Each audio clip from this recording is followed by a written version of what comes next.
Number 1 PAN card 2.0 बेकार होइजिवो पुराना card लागू हेबो नुआ नियम पान कार्ड को नहीं आसला बड़ खबर पान कार्ड बदलिबो रूपरेख बेकार होइजिवो पुराना कार्ड एतर क्यूआर कोड सहित आसिबो पान केंद्र कैबिनेट पान कार्ड अपग्रेड करबाकू जाउछि एने सोमवार पान 2.0 को मंजूरी मिली एथिपाई 1435 कोटी टंका व्यवहृत होइछि नुआ पान कार्ड क्यूआर कोड सहित आसिबो बोली केंद्र मंत्री अश्विनी वैष्णव सूचना दैछन्ति पान 2.0 प्रोजेक्टर रे समस्त पान कार्डधारी को मिलिबो नुआ कार्ड एतिरे कौनसी प्रकार परिवर्तन किंबा नुआ कार्ड पाई आवेदन करने को आवश्यक पड़िबो नहीं केंद्र सरकार निष्पत्ति अनुसार एबे लोके सेमानक पुराना पान कार्ड को मागणार नुआ कार्ड रे अपग्रेड करि पारिबे। नंबर 2 अतिरिक्त बजेट रे 12,154 कोटी टंका उपस्थापन कले मुख्यमंत्री विधानसभा रे उपस्थापन एला अतिरिक्त बजेट 12,154 कोटी टंकार अतिरिक्त बजेट उपस्थापन कले मुख्यमंत्री मोहन चरण माझी रत्नभंडार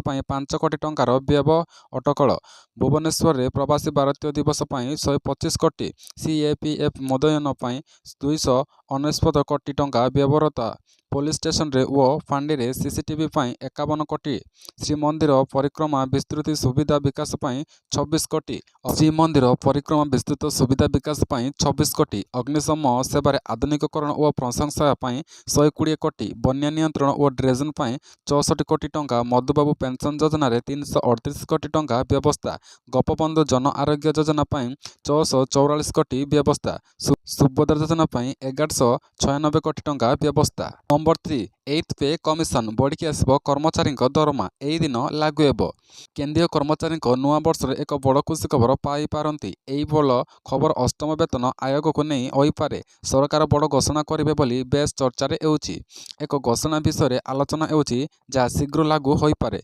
कुआଯାउछि जे घोषणा पर केंद्रीय कर्मचारी सर्वनिम्न दरमा 186% वृद्धि हेबार संभावना रही तेबे ए पर्यंत ए संपर्क में कौन सरकारी घोषणा करा जाय नाही कुआଯାउछि जे सरकार आगामी यूनियन बजेट रे या घोषणा करिपारंती सरकार डीए को 3% वृद्धि करिसंती जहा परे महंगा भत्ता 50% को 53% को वृद्धि पाइछि। नंबर 4 आसुची बात्या फेंगाल एई जिल्ला रे एब वर्षा रहिबो एतिकी बेगरे पवन पुणी आसुची आउ एक बात्या बंगोपसागर रे 27 तारिख रे सृष्टि हेबो बात्या तमिलनाडु निकट रे बंगोपसागर रे बात्या आकलन करा जायछि एयार प्रभाव रे ओडिशार उपकूल और दक्षिण रे किछि जिल्ला रे वर्षार संभावना रही आलुकार मध्यम धरणार वर्षा सह शीत कमिबा नहीं मध्य आकलन करा जायछि जगतसिंहपुर केन्द्रापड़ा भद्रक पुरी कटक खोर्धा गंजाम गजपति मालकानगिरी मध्य वर्षार संभावना रही कोरापुट रायगड़ा रे किछि स्थान रे वर्षा आकलन करा जायछि। Number 5 PM Awas Yojana एमानकु मिलिबनी PM आवास घर सरकारक बड़ घोषणा प्रधानमंत्री आवास योजना को नहीं बड़ खबर आज ओडिशा रे विधानसभा शीतकालीन अधिवेशन आरंभ होइतिबा बेले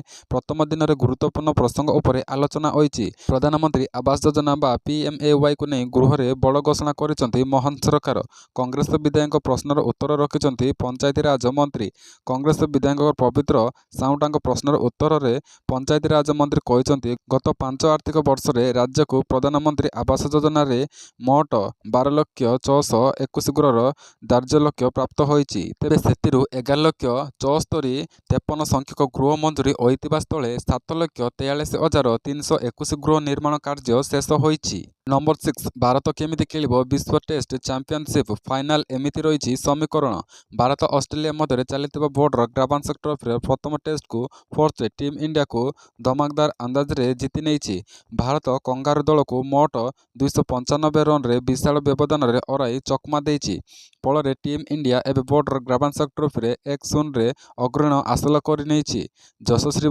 बुमरांग अधिनायकत्व रे भारतीय दल यह ऐतिहासिक विजय हासिल कर फोर्थ रे कौन विदेशी दल ऑस्ट्रेलिया को निज माटी रे जाई हराई जहाँ एक विरल रेकर्ड मध्य यही ऐतिहासिक विजय रे भारतीय को स्टार बॉलर तथा अधिनायक यशस्वी बुमरा मोट 8टी विकेट हासिल कर चमकीचंती। नंबर 7 पुअर जातना सही पारिलेनी बोली गुआल रे रस्सी लगाई झुली पड़े वृद्ध बापा माँ पुओ बोऊ अत्याचार सही पारिलेनी बापा गुआल भितर झुली पड़े बालेश्वर जिला बगबाईर ब्लॉक चंडीपुर गाँव आसी ଏଭଳି ଏକ ହୃଦୟକ ବିଦାୟକ ଖବର। ମୃତକ ଜଣକ ହେଲେ ନିରଞ୍ଜନ କର। ବଡ଼ କଥା ହେଉଛି ଆତ୍ମହତ୍ୟା ପୂର୍ବରୁ ପାଖରେ ଏକ ସୁଇସାଇଡ୍ ନୋଟ୍ ଛାଡ଼ି ଯାଇଛନ୍ତି ନିରଞ୍ଜନ। ନୋଟ୍ରେ ପୁଅ ଓ ବୋଉଙ୍କୁ ତାଙ୍କୁ ଅତ୍ୟାଚାର କରୁଥିବାରୁ ଲେଖିଛନ୍ତି। ଏହା ସହ ନୋଟ୍ରେ ଗାଁର 3 ଜଣଙ୍କ ନାଁ ଉଲ୍ଲେଖ କରିଛନ୍ତି ନିରଞ୍ଜନ। ଏହା ସହ ମୃତଦେହକୁ ପୁଅ କି ବୋଉ ଛୁଇଁବାକୁ ସିଧାସଳଖ ଚିଠିରେ ଉଲ୍ଲେଖ କରିଛନ୍ତି। ଏପରିକି ଶବ ସଂସ୍କାର ପାଇଁ 25,000 ଟଙ୍କା ରଖିଥିବା ମୃତ୍ୟୁ ପୂର୍ବରୁ ଲେଖିଥିବା ଚିଠିରେ ଉଲ୍ଲେଖ କରିଛନ୍ତି। ପୁଲିସ ଏହି ସୁଇସାଇଡ୍ ନୋଟ୍ ସହ ମୃତଦେହର ଉଦ୍ଧାର କରିଛି। ନମ୍ବର 8 ହେମନ୍ତ ସୋରେନଙ୍କୁ ଲାଗିଲା ବଡ଼ ଝଟକା।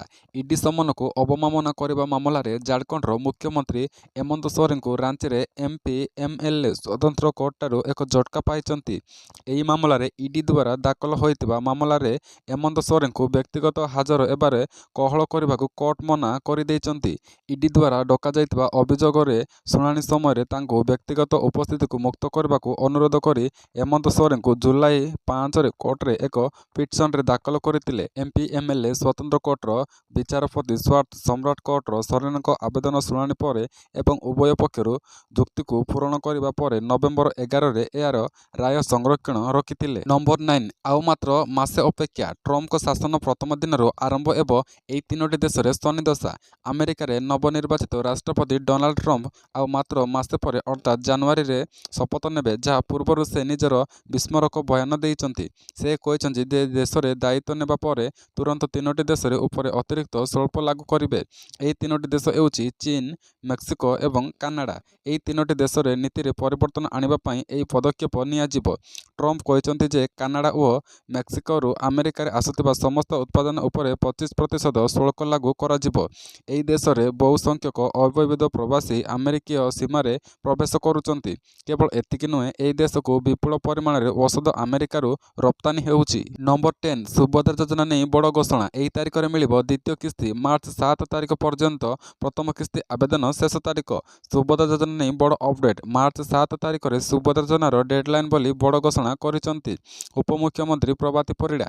2025 ମସିହା ମାର୍ଚ୍ଚ 7 ତାରିଖରେ ସୁଭଦ୍ରା ଯୋଜନା ଆବେଦନର ଶେଷ ତାରିଖ ରହିଛି। ବର୍ତ୍ତମାନ ସୁଦ୍ଧା 80,44,000 ହିତାଧିକାରୀଙ୍କୁ ବର୍ତ୍ତମାନ ସୁଦ୍ଧା ସୁଭଦ୍ରା ଟଙ୍କା ମିଳିସାରିଛି। 1,44,00,000 ମହିଳା ବର୍ତ୍ତମାନ ସୁଦ୍ଧା ସୁଭଦ୍ରା ଯୋଜନାରେ ପଞ୍ଜୀକୃତ କରିଛନ୍ତି। ମାର୍ଚ୍ଚ 8 ତାରିଖରେ ମହିଳା ଦିବସରେ ଦ୍ୱିତୀୟ ପର୍ଯ୍ୟାୟ ସୁଭଦ୍ରା ଟଙ୍କା ମିଳିବ। ତେଣୁ ମାର୍ଚ୍ଚ 7 ତାରିଖରେ ସୁଭଦ୍ରା ଯୋଜନା ପ୍ରଥମ କିସ୍ତିର ଶେଷ ତାରିଖ। ଏ ନେଇ ସୂଚନା ଦେଲେ ଉପମୁଖ୍ୟମନ୍ତ୍ରୀ ପ୍ରଭାତୀ ପରିଡ଼ା। ଭିଡ଼ିଓଟି ସମ୍ପୂର୍ଣ୍ଣ ଦେଖିଥିବାରୁ ଆପଣଙ୍କୁ ବହୁତ ବହୁତ ଧନ୍ୟବାଦ। ଯଦି ଚ୍ୟାନେଲକୁ ଆପଣମାନେ ସବସ୍କ୍ରାଇବ୍ କରିନାହାନ୍ତି, ଚ୍ୟାନେଲକୁ ସବସ୍କ୍ରାଇବ୍ କରିକି ବେଲ୍ ଆଇକନ୍କୁ ଅଲ୍ରେ ସିଲେକ୍ଟ କରିନିଅନ୍ତୁ।